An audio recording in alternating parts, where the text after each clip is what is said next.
welcome everyone. Thank you for joining us. I'm really excited today because I get to chat with a few people who I know well, and I'm excited to hear about their work from this perspective, actually. But we're here today to talk a little bit about the ethical uses of AI and some of the societal impacts that can come from implementing AI at different points in a technological pipeline. First off, as Tamaya said, my name's Aubrie. My pronouns are she or they. The first AI product that I worked on was a language learning app back in 2019. And you can just imagine that since then, the last 3 years, there's been a lot of improvements, a lot of change, a lot of growth in this area. And that's really been getting me thinking a little bit about fairness issues and some of these representational harms. So representational meaning the representation of a group, the reputation of a group, that AI can kind of cause, especially for marginalized populations. And so in the last couple of years, I've been working as a researcher at Microsoft Research for a little bit on a project. I also worked in product policy at TikTok. And now I'm working as a vendor through Grid Dynamics on assignment at Apple as a research scientist, once again, thinking about how to test these AI systems and how to kind of quantify the risk that they might hold. So my focus has really been on biases, and these are societal biases, not machine learning biases, which are a little different. And these are related to the reputations of specific communities, as I said, so things like stereotypes and how those can show up in training data, and then how those can affect the downstream systems that use those. So I will go ahead and say thank you again to Tamaya for our Zoom producer. So she'll be providing any kind of useful resources in the chat that we might mention, as well as collecting the questions. So feel free to ask questions during the panel, but we probably will get to them at the end during a designated Q&A session. Okay, so we're really going to be just scratching the surface today because as you might imagine, this is as big as ethics is, as big as, you know, harm is, and that it can have so many different faces, right? And so we're only going to be like touching on a few things here, but I wanted to kind of help all of you start to be thinking about how you can be and how you can encourage the people you work with to be sort of informed consumers of this technology. So with that, I will jump into introducing my two panelists today. We have Patricia and Alfonso. So Patricia is a PhD linguist specializing in language documentation with a focus in morphosyntax. And she's currently working on a project at Microsoft measuring the risk of harm of various AI systems. So Patricia and I worked together actually a couple of years ago. So it's great to have you today, Tricia. Thanks for joining. And then Alfonso is a PhD linguist with a specialization in discourse analysis. So he is currently working as an AI ML data analyst at Amazon, working on Alexa, where he's been assessing the LLMs, from an RAI, which is responsible AI perspective. And at the moment, he's also an adjunct professor at the Department of Applied Linguistics at UMass Boston. Okay, so let's get to know our panelists a little better in their own words. So Tricia, would you mind introducing yourself and giving a quick overview of your experience with AI and ethics? Yeah, thank you so much, Aubrie. It's great to be here. My name is Patricia, or Tricia. I typically go by Tricia here in more casual settings. My background is in language documentation. Specifically worked with languages in Northeast India. My PhD is from Indiana University. I work in tech here. Started as a human annotator via TELUS for Grammarly. Was with them for about a year. And then I have had 2 contract positions with Microsoft. So the first one was one that I worked with Aubrie with the Microsoft Fairness Center in 2022. And then for the past year and some change, I've been working kind of more on the product side of things at Microsoft. My work has been on the evaluation side, so using AI for evaluation and evaluating AI generated content. Great, thank you. Okay, Alfonso, could you intro yourself and kind of just give a little blurb about how you've had to consider ethical AI applications so far in your work? Yeah, thank you. Well, first of all, thank you, Aubrey. It's so nice to see you here. We were um LCL 21 people, and I'm just so happy that you're moderating this panel, and then we'll have the chance to talk about the same topic. So yeah, thank you so much. I'm Alfonso Sánchez-Moya. As Aubrey said, I use pronouns he, him. And I do have a PhD in linguistics. It's a joint program, both between Complutense University in Madrid and the Vrije Universiteit in Amsterdam. And actually, my PhD thesis was a very interesting exploration of online data, an online discourse. And that was a mixed method approach to understanding like a reality about, specific social situations. In this case, was partner violence. And that was kind of the origin and the spark, like where I started to realize that I was actually very much interested in everything around ethics and how we actually take ethics to online communication, online discourse, etc. So the interesting thing is that I started at Amazon like 2.5 years ago, roughly, and I've been moving like changing like a lot. But it's true that priorities has been changing, like the technology has been changing drastically. So if I'm very happy to be part of these panels because we spend a huge deal of time, like myself and my team, actually assessing textual data and doing pretty much the same thing that Tricia and Aubrey were commenting, like analyzing that data to make sure that that was compliant with different settings, different criteria for fairness, be it was not harmful, it was truthful, etc., etc. So I think to date, that's the connection I've had with AI ethics in my job. Great. Thank you so much. Okay, so first I'm going to kind of ask both of you to think of an example. So I'm sorry, this is not an interview. Don't worry, you don't have to do the STAR method. You can if you'd like. Um, but I'd like you to share a kind of specific example of a time you had to make one of these like informed decisions. So sort of what did you use to inform yourself? And what were the societal impacts that you had to consider? And obviously, I know some of this is under NDA, so just as much as you can share, we understand if you need to make some things kind of generic. Alfonso, do you want to start? I don't mind. Yeah.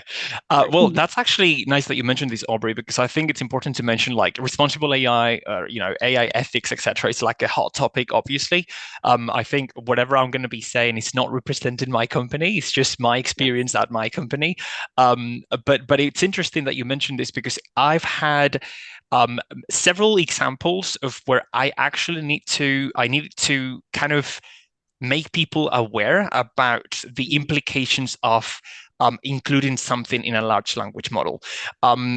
This is very interesting, and I know this is a very hot topic also in the US. But coming from a European background, my understanding of weapons, guns, etc., is just completely different. Like that's not even something that it's part of our culture. And I know this is very controversial, and many people here have like completely different views on that.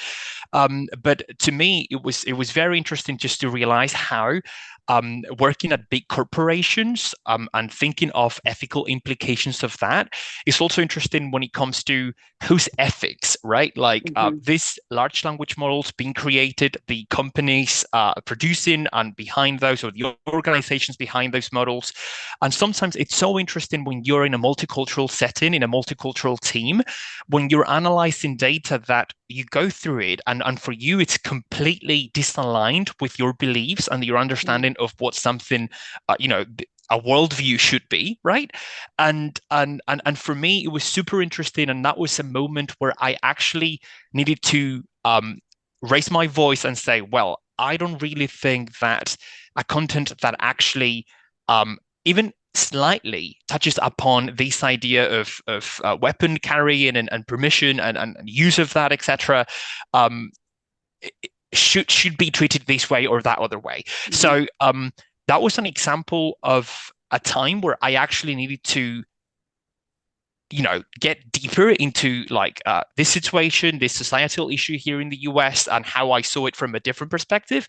And that made me reflect on these multicultural settings. That maybe that's Mm-hmm. something that we can touch upon later on. But when we bring different sensitivities to organization and we're thinking of something as big as you said, Aubrey, as ethics, which ethical system are we taking with us, right? So to me, that was a very, very interesting experience. Thank you. Yeah, you brought up so many points that I feel like we could do a whole panel just on all of those things, because yes, I find this over and over again. It's that you really need cultural expertise to do this well, not necessarily the machine learning expertise. There are lots, obviously you need that to do the implementation of these things, but I find over and over that that kind of nuanced understanding of these topics of, things that are legal in some states and legal in others. It gets really tough in the United States when you're designing a product for the whole country and you have things like, healthcare, weapons, and, drugs, illicit drugs are different in each state. And so you have to try to figure out not even ethics, but just even legality of it. And how do we treat these things culturally? Where do we want to align? We want to make sure that we aren't, aligning with sort of one worldview that we have here because we all happen to live in the Bay Area and have a very specific bubble that we inhabit, right? So how do we bring in those diverse perspectives? And then how do we make sure that the data actually has the right worldview, right? Every set of data has a worldview. Every corpus has a picture of the world that it has snapshotted, and we know it's not complete, but is it complete enough for what we're looking for what this AI system needs to do? Great. Okay, thank you so much. I don't want to get too excited and go on a long rant. So Trisha, can you please share an example of a time you had to make an informed decision, and what sort of societal impacts were you thinking about? Yeah. Yeah, and I'm so excited to be here with getting to hear from and talk with both of you about this. Alfonso, that's I'm just +1 to everything that Aubrie said there about we could go on for, I'm sure, another hour about all of this. But you brought up just kind of thinking about the worldview and cultures. Translation is not something that I've dealt with, a lot myself. But it is something that I've seen come up, kind of just big picture in a lot of these decisions about AI and when to use AI or not use AI. And so there's, when you're kind of in industry and, we're seeing just kind of this race to get stuff out as quickly as possible, and also to scale to as many people as possible so that users in different parts of the world and different markets who are more comfortable speaking X language over Y language are able to use a given product. So there are a lot of benefits to using AI, using different models to try to do translation work. But okay, what are the risks that come with that? What happens when something doesn't get translated appropriately? Is it just kind of a funny little one-off error and everybody kind of laughs at it, or is this is this going to cause confusion, or is this going to misrepresent something in a way that is harmful to a person or to a broader group of people? So these sorts of decisions about when to use AI for something versus when to have a human get in there are just constantly coming up, and the decisions, just big picture decisions about translation being, I think, just one of those. And so I think a few questions have come up for me just in day to day, multiple times a day, as any little given task comes up or bigger task, and there's this question of, okay, are we having a human do this or not? And that is is this a task that AI can do? Is it a task that AI should do? And if AI is being used in any sort of capacity for this, what kind of human oversight does it need? So it's just this constant, I think these kind of questions are constantly there. And the human evaluation component of any sort of AI, any sort of AI work, I think, is really critical here. Yeah. So much of it is just really making explicit all of these, like Alfonso was talking about before, right? We kind of have these, our personal morality, our personal maybe kind of set of ethics that we feel we align with, and we don't often in everyday life get the opportunity to say those explicitly, to really like say, I think this is good and I think this is bad, these kind of like normative judgments, but we're making them all the time and they're just implicit. And I think that if you haven't had the training to like sit there and go like, okay, you know, how should this system act and whose ethics is it aligning with? It can be so easy to just condense that that process and just say, well, obviously it should do this. Obviously it should treat people this way, without really like stopping and going like, is it obvious? I'm not sure. Yeah, thank you so much. So I thought I would just take a quick pause now that we've heard a little bit about the kind of applied version of this, and just take a step back in case people aren't super familiar with responsible AI, and just give a little bit of an overview of how this field is so large, right? I said that harm is so big.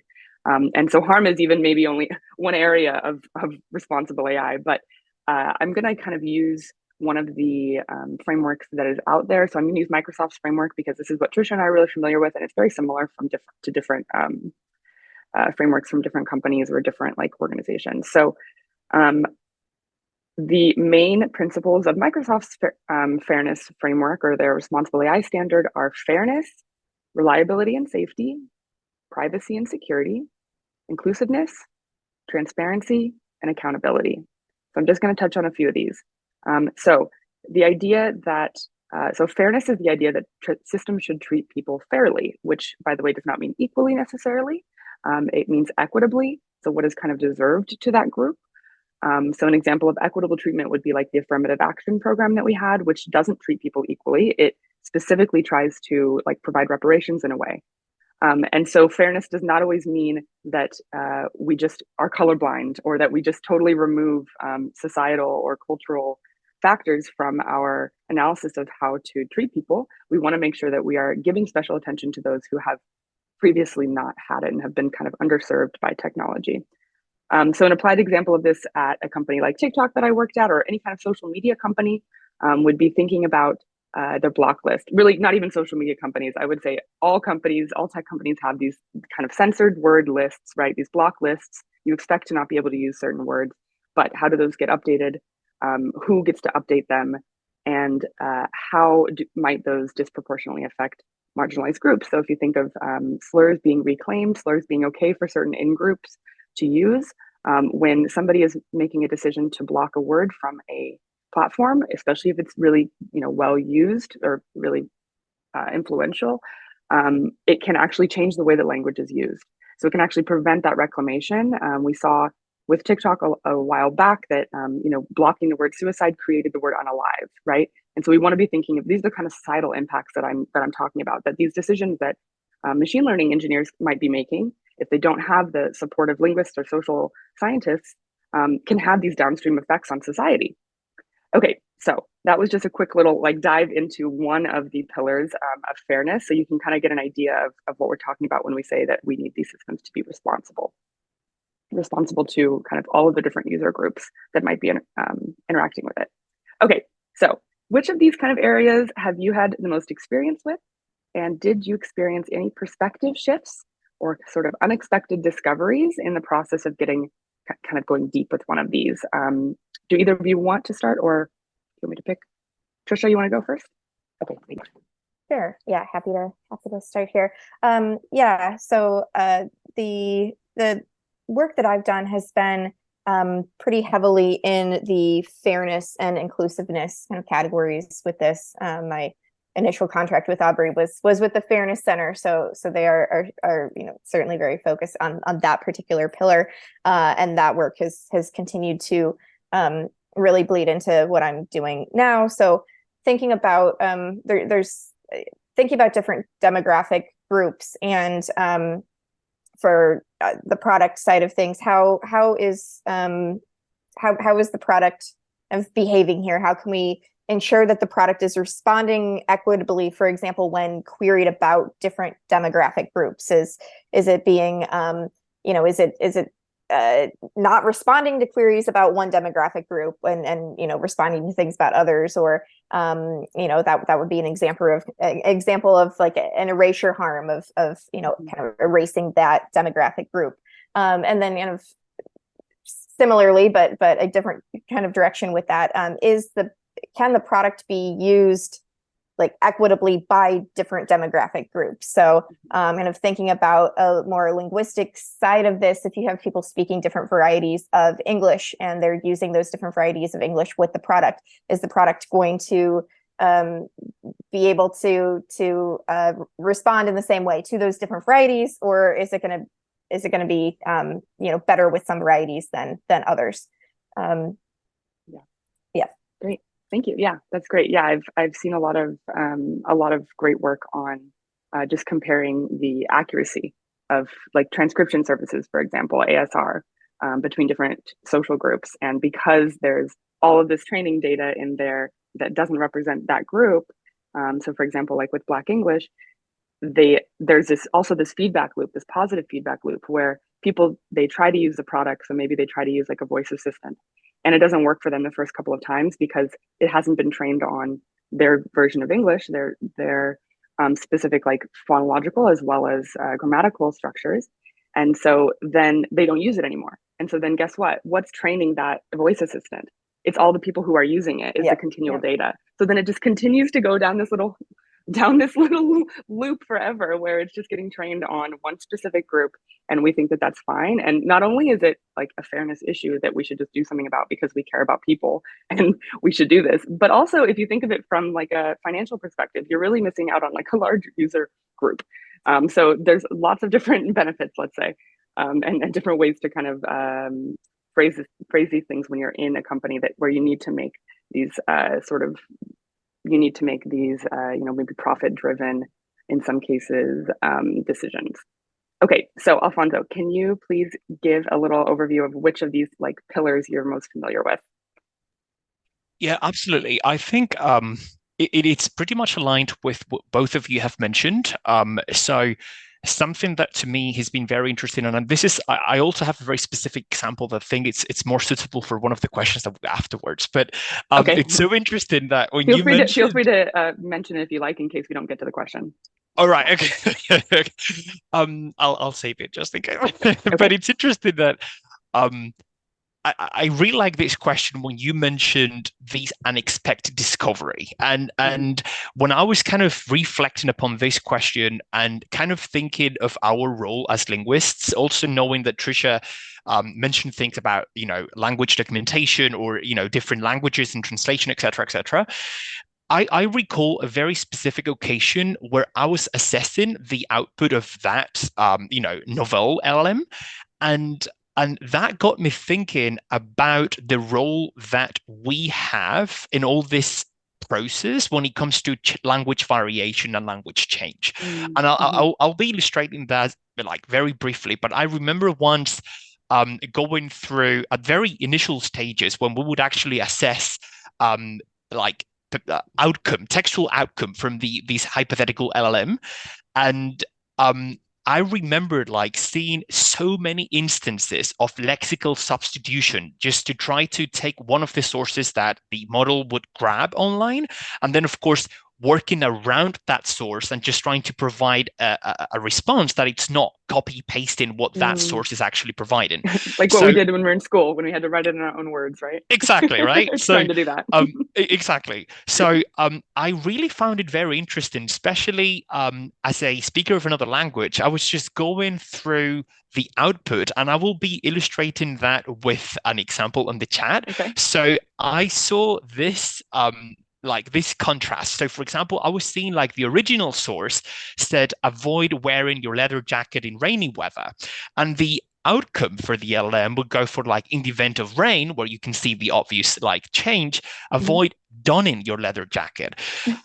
That was the first time I actually saw that verb. And I remember going to the dictionary, just try to see what that word meant. And that got me thinking, and that's one of the moments where I actually enjoyed like this kind of role of being like gatekeepers sometimes. And I know that's very controversial, and I know that this is super like again, like whose ethics, whose assessment, et cetera, right? But that got me thinking about some words that may be kind of forgotten by now, or maybe less known for people with a different world Englishes, et cetera, and getting to revitalize them, right? Like just getting to see Mm. terms that we haven't seen in ages, decades, and we can check like different tools like Google Ngram, and where you see how that's been used Mhm. over time, like different corpora.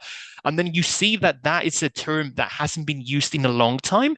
And then that, that made me reflect on like, okay, what if I leave this avoid donning as the kind of correct, assessly, nicely correct answer here? And in a way, I think that was very interesting when thinking of the role that linguists we have in all this process as well, in trying to maybe have an active role in these decisions. Mm. So yeah, that's a very specific example of a unexpected discovery of the societal impact that being in this position may also have.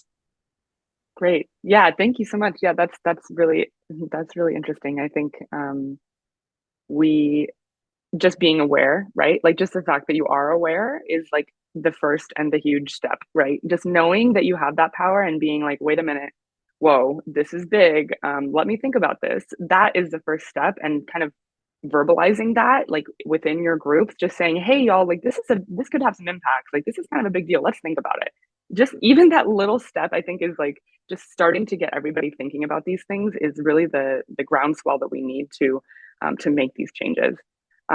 Okay, great. So I would like to, I don't want to squeeze out our time for questions. And so I'm thinking I'm going to skip to the last question here, which is how does being a linguist uniquely position you to work through these ethical decisions with your non-linguist teammates? And where do you see your background resulting in you having a sort of novel approach to an issue or a different perspective? Oh, let's have Alfonso, since we were just chatting about these All right. kinds of discussions. Okay.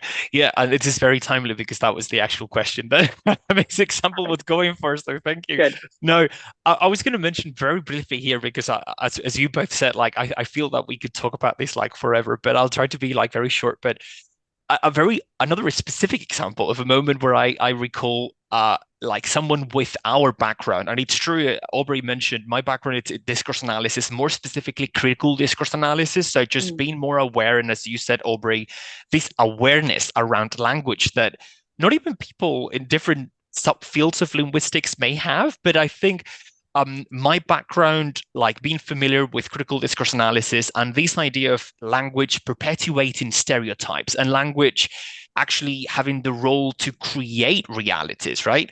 I remember a very specific instance where, again, like doing this exercise, we're asking the model a prototypical question and analyzing the hypothetical answer. I remember the question was like, oh, I'm interested in having my hair so silky and softer. What can I do? Like, can I use, I think the example was, can I use yogurt and honey to create a conditioner for that? Which again, like has interest in maybe not very harmful in this case, but still like you may don't want to experiment using like yogurt and honey for air conditioner. But anyway, the interesting thing here is that the response got me like that really surprised me, and I was surprised that not everyone in my team actually realized about this. The response specifically said unruly and like difficult hair is a very popular problem for many women around the world. Mm. And to me that was fascinating, especially because that is very problematic at so many levels. Of course, you can Yeah. stay at the very stereotypical level of, oh well, not only women may just have like long hair, but also this understanding of only women worrying about having their hair silky and soft. You know what I mean? So to Yep. me that was very interesting, especially seeing how a very tiny choice of word can actually change like the response at so many levels. So I think that was one of the moments where I just kind of like, hey, hold on a minute. My critical expertise in language tells me that maybe trying to adjust it in a different way might be actually fairer for different collectives of people who, may just want to get their hair silky and whatever, not necessarily being identified as women. You know what I mean? So Yeah. to me that was super interesting, and I'll just stop there. Yeah. Yeah. The nuance of stereotypes is makes it so difficult to find, right? It's like people are like, give me a slur list, I'll find it. no problem. But stereotypes, oh man, and they're visual too. Sometimes it's like the Absolutely. combination of things that are on the screen at the same time that is just like a bad association. But how do you even like document that? Like you need like an AI to describe the I image know. so you can get everything, so you can look at the outputs. Oh my gosh, it gets so complicated with stereotypes. I personally love it. But anyway, let's get to Trisha. So do you feel like being a linguist has sort of set you up in a different way or given you a different perspective when you're working with, these product folks and maybe engineers? Yeah, yeah. I'm going to continue to just kind of just agree with like everything that has been said, thinking about these different types of the output that we get from the models, and being able to pick up on these little pieces of things that are going on in the language that that others might not pick up on. But I think that really thinking about the context. So, as linguists, we've been all trained broadly here to think about how people use language, how people are using language to communicate is, kind of at the heart of a lot of what we're doing. And working, kind of on products, especially, chatbot type products, there are a lot of different ways that people might be going about trying to get at the same type of information. So, thinking about those different ways that somebody might, might query for something, or, thinking about how people might say different things, but then kind of coming back into the responsibility side of things too. I think linguists are in a good position to be able to like represent why you can't just stick a bunch of stuff on a blacklist. Like Aubrie, you brought up the slur. So yeah, it's often easier to do that, but you've got things with different terms being reclaimed. And so if a term is being reclaimed by a group, then having that on the blacklist and not being able to use that term at all is now negatively affecting that group and is affecting their ability to communicate and to use language. And when I first started with the Fairness Center work with Microsoft, my focus there was on disability and language surrounding disability, and that's continued to be something that I have explored.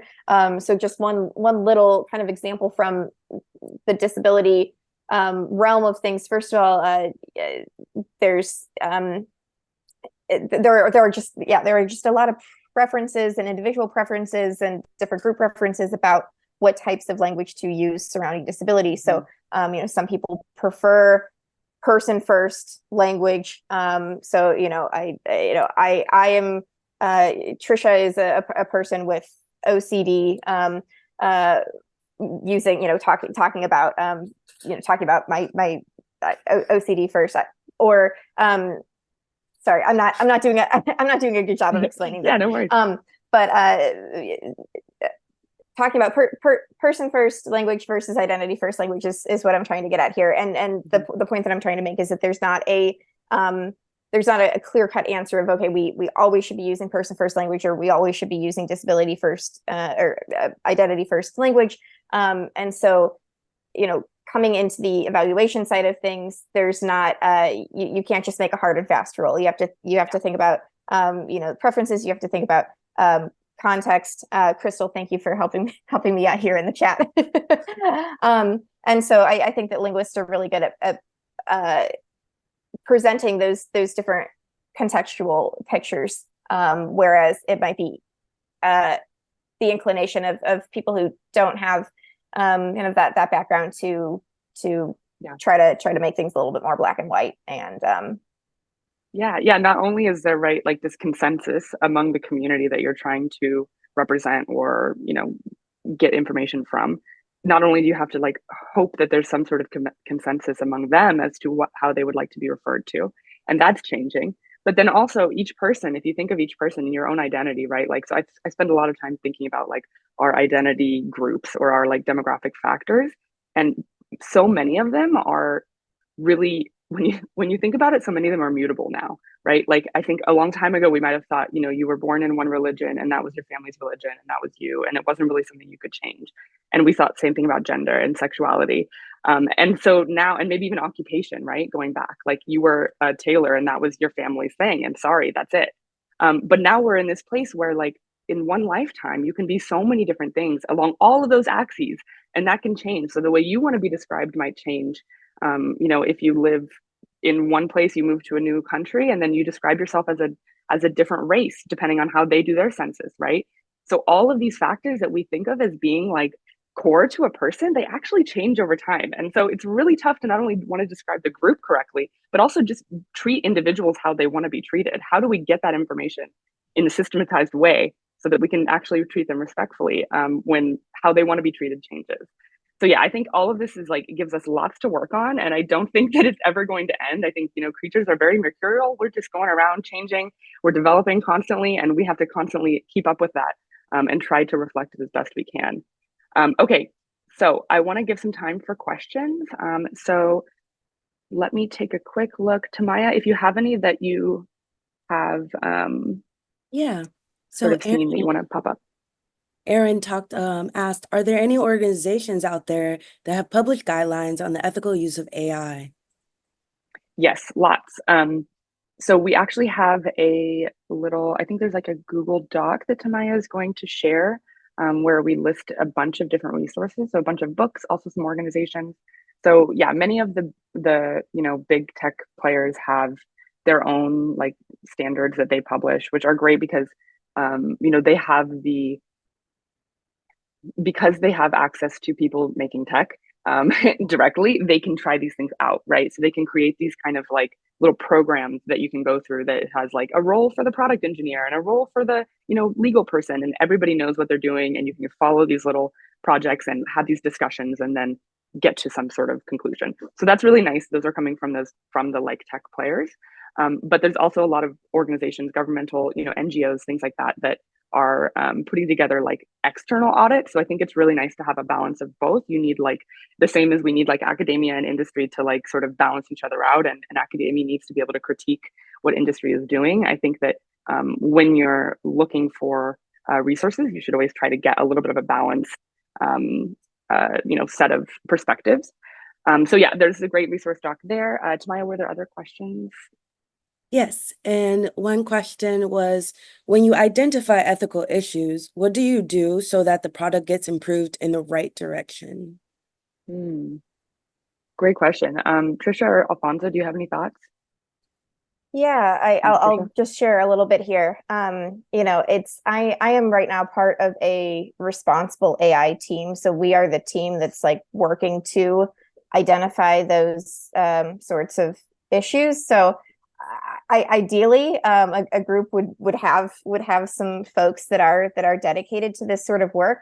I will say one thing that's that really is like valuable with a product, at least for us, is when people provide feedback. So if there's an answer that comes up, with a product that you think is stereotyping or that's just unfair, inappropriate, whatever the problem is, like I encourage people to provide feedback if that's an option, and even the ability to provide that feedback is part of this like ethical AI, more of the design type thing. But provide that feedback, let the product team know, and hopefully they will do something about that. But yeah, participate too in that way as an individual.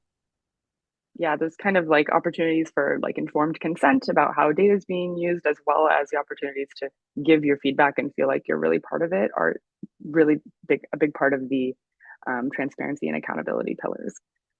Okay, Alfonso, did you have anything? Yeah, absolutely. I think that's super interesting, and I think something that it's in our ability is just this idea of creating awareness.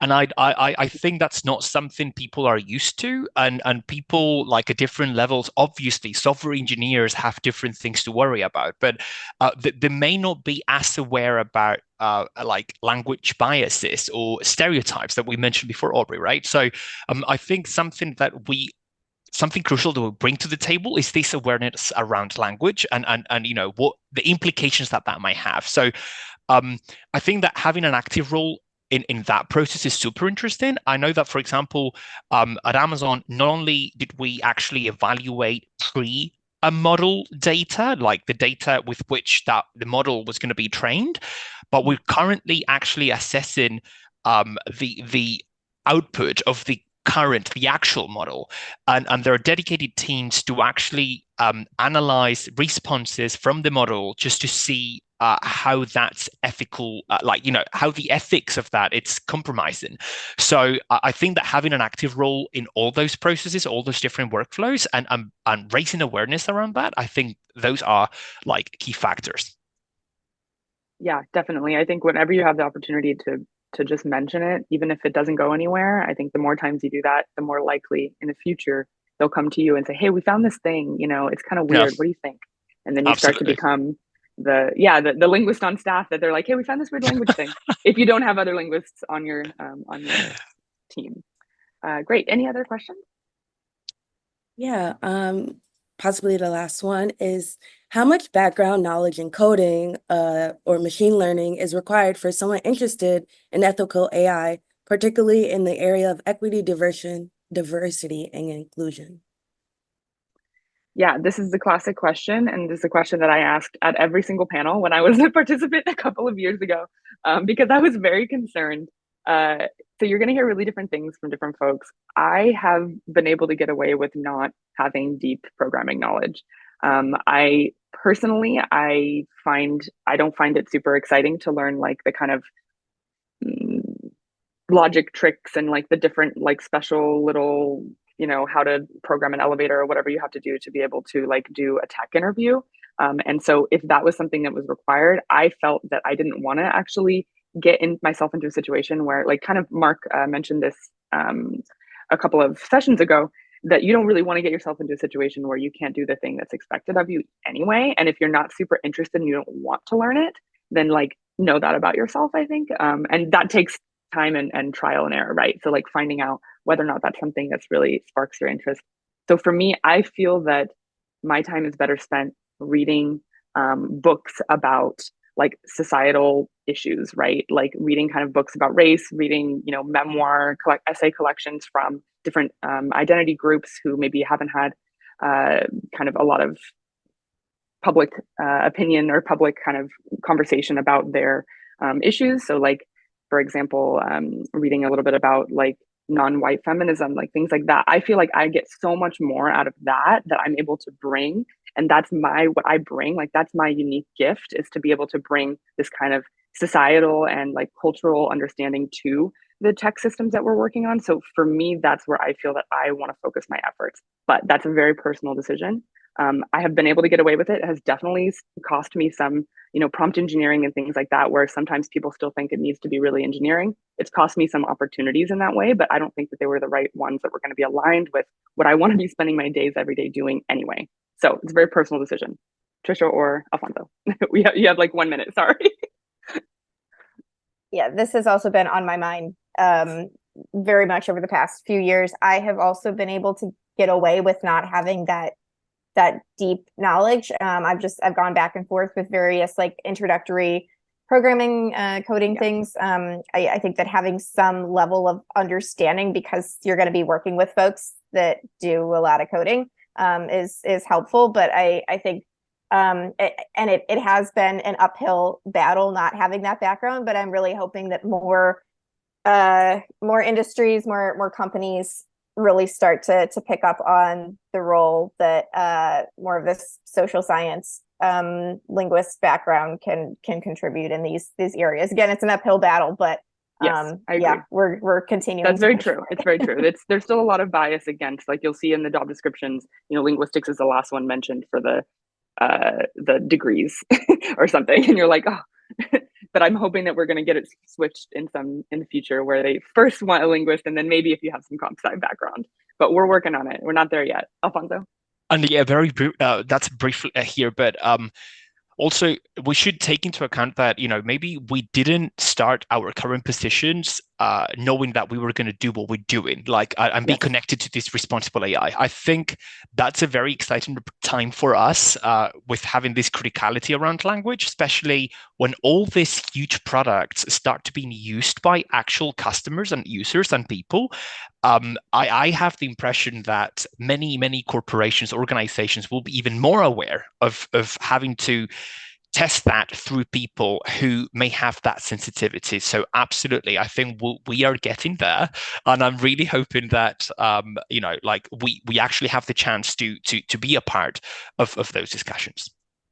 Yeah, I heard Chris say Chris S. I'm blanking if it's Stewart on his last name, but yeah, thank you. Yes, I heard him say the phrase English is the hottest new coding language because because of all of the LLM interfaces now. So hopefully that's where we're going. Okay, great. Thank you so much, everyone, for joining. Please check out the resources. Definitely, connect with me on LinkedIn. I love to kind of see what everybody's up to and share resources, etc. So feel free to reach out. Thank you so much, Trisha and Alfonso, for joining us today. And thank you to Maya as well.